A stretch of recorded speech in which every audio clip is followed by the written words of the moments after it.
Mais uma semana aqui com a Caio Design, mais um cliente satisfeito, que é a Cleitineuza Barassal. Gente, o apartamento dela tá lindo. Essa semana, né, Quero, nós vamos mostrar as partes úmidas, que seriam a cozinha e também os banheiros.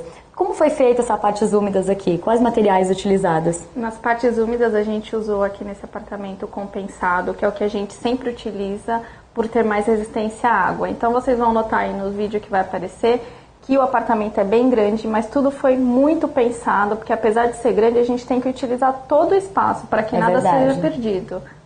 Bom, e vocês podem se permitir isso porque é uma marcenaria, então vocês podem aproveitar realmente cada cantinho e fazer formas diferenciadas também, né? Dá para fazer tudo que o cliente quiser, tudo que ele imaginar, tudo sob medida, aproveitando realmente tudo. Tem muitas opções de acabamento, tipos de ferragens.